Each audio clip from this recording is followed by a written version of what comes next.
35 pirate boats swarmed a U.S. Navy destroyer, and this ended in total chaos.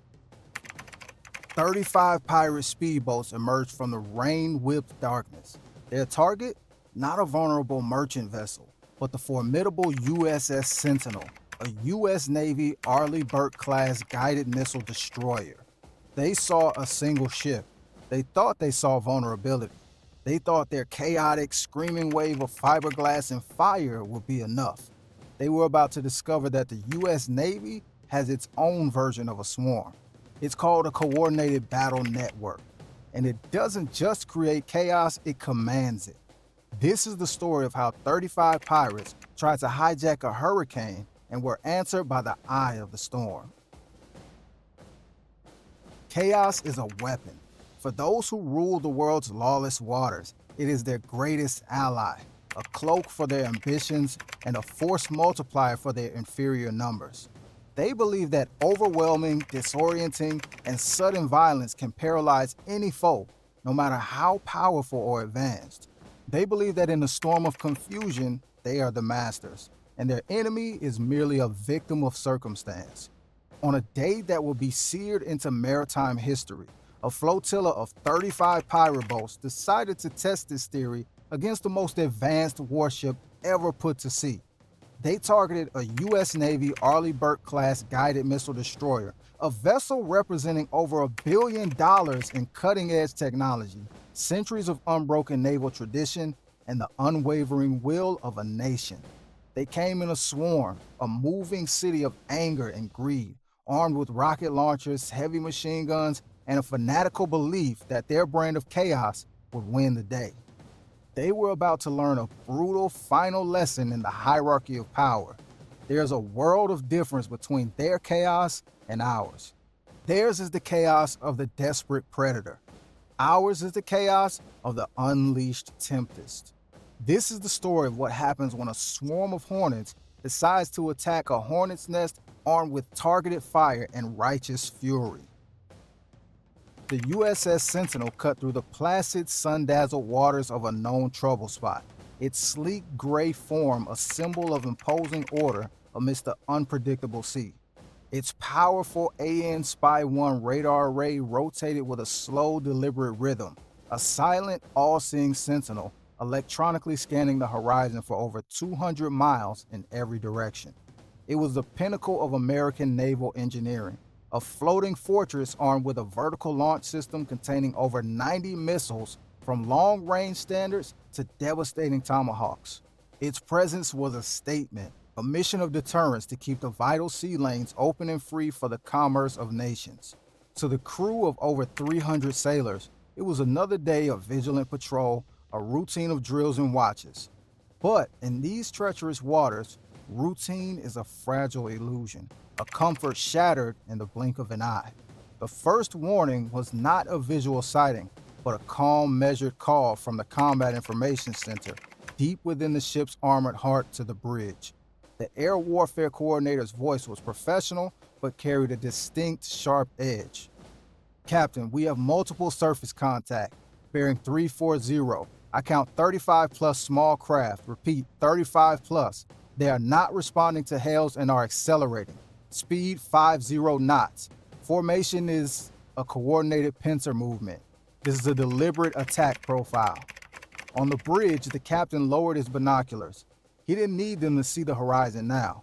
It was blotted out, darkened by a swarm of fast-moving dots, their white wakes like scars on the blue water, growing larger and more menacing by the second.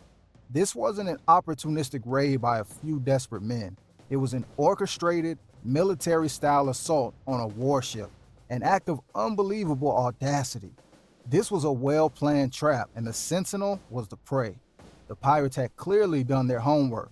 They understood, at least on a basic level, the destroyer's greatest strength was also its potential vulnerability at extreme close range. Their strategy was simple, brutal, and born of a twisted logic. Get inside the ship's defensive bubble so fast and so close that its powerful long-range missiles and 5-inch gun will be rendered useless, their operators hesitant to fire for fear of damaging their own vessel. It was a tactic of madness, A high-stakes gamble, and it was unfolding with terrifying coordinated speed.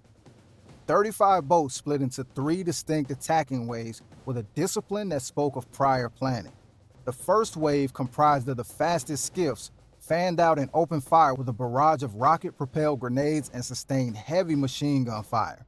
Their aim was not to sink the colossal ship, a near impossible task, but to suppress and distract, to create a wall of noise and shrapnel to mask the movements of the others. The rounds sparked and ricocheted off the Sentinel's hardened steel hull and superstructure like angry insects. The second wave moved swiftly to flank the ship on both sides, attempting to surround it and attack from the blind spots near the stern, where the ship's own guns had limited fields of fire.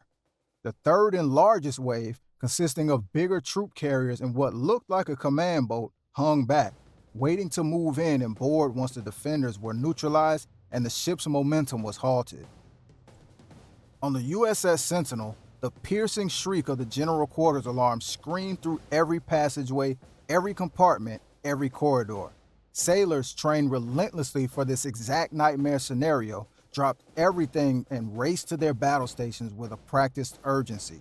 The ship transformed in seconds from a quiet community to a clenched fist. The mighty 5-inch Mk-45 deck gun forward of the superstructure began its roar, its first shots not aimed directly at the approaching swarm, but ahead of them. Massive geysers of water erupting in a line as a final, thunderous, and unmistakable warning. The international signal for stop or be destroyed. The pirates ignored it completely. They were committed, their bloodlust up. They were now within a few hundred yards, their faces becoming visible, contorted with yelling and rage, their weapons blazing relentlessly. The chaos they sought to create was beginning to take hold. On the bridge, junior officers shouted reports over the din.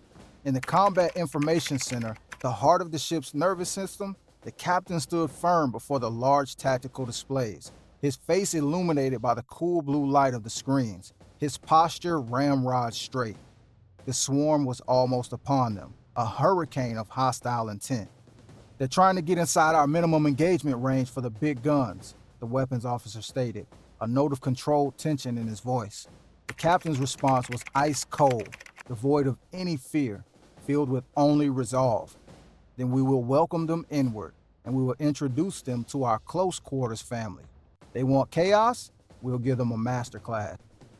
Activate Sea Warden Protocol. All stations, weapons free. The order, given with calm authority, unleashed a form of controlled, technical chaos the pirates could never have conceived in their wildest, most terrifying dreams. The Sentinel was not just a missile platform. It was a fully integrated, deeply networked weapons system designed for every layer of defense, from the edge of the atmosphere to the waterline. The first response was invisible and utterly debilitating.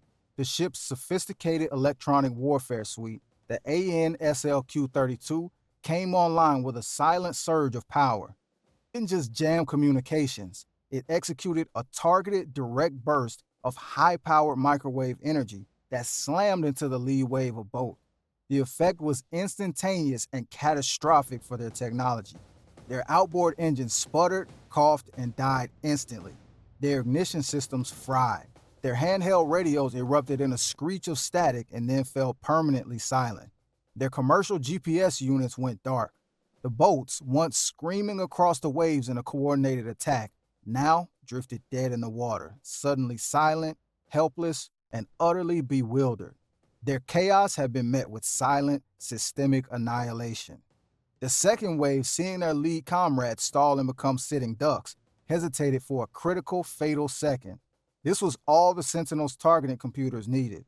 From the ship's starboard and port sides, two automated, remote-controlled 50-caliber machine gun turrets, the Sea Protect systems, whirred to life with a sinister mechanical hum. They didn't need human gunners exposed on deck. They were slaved directly to the ship's powerful radar and optical tracking systems, their advanced targeting computers calculating wind, waves, lead, and trajectory in milliseconds. They opened up with a sound like a giant piece of canvas being ripped apart, firing hundreds of armor-piercing rounds a minute with inhuman, terrifying precision. They weren't aimlessly spraying at the boats. They were executing a systematic destruction. They aimed at the outboard engines, shredding them into useless metal. They aimed at the fuel tanks, turning them into fireballs. They aimed at the weapon mounts, disintegrating the RPGs and machine guns before they could be fired. Boats in the second wave exploded into fiery shrapnel or were methodically chewed into splinters and sinking wreckage. Their aggressive charge turned into a desperate, futile fight for survival. The chaos was now entirely theirs, a chaos of fire, water, and death. But the third wave, the troop carriers and the command boats, seeing the focused fire on the other waves, mistook it for an opportunity, a lapse in the defense. They believed the destroyer was distracted. With a renewed burst of speed, they closed to within 50 yards, the closest anyone had gotten, throwing grapnels and ropes onto the stern rails and superstructure, preparing to board the seemingly vulnerable ship. This was their final catastrophic miscalculation. The Sentinel's crew was waiting, ready and eager. From concealed firing positions behind blast shields and hatches along the main deck, sailors opened up with a devastating crossfire from M240 machine guns and Mk-19 automatic grenade launchers. The 40mm high explosive grenades arced through the short distance with a low thump, landing with devastating effect directly amidst the clustered troop boats. The explosions were catastrophic, concussive blasts that turned the water into a churning hell of fire, smoke, shrapnel, and debris. What the precision guns missed, the area saturation of the grenades obliterated. Any pirate who miraculously survived the initial blast was met with precise, disciplined rifle fire from the ship's security team, who picked off targets with cold efficiency from the higher decks. The attempt to board was over in seconds, ending in a complete and utter massacre.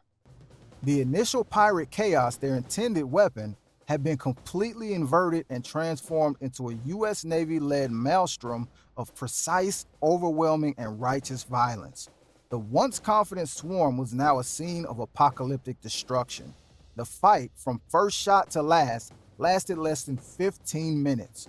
When the captain gave the order to cease fire, the sudden silence that fell over the ship was deafening, broken only by the crackle of burning wreckage and the cries of the wounded in the water. The sea around the USS Sentinel was a graveyard of their ambition. "Search and rescue," the captain said, his voice echoing in the now quiet CIC.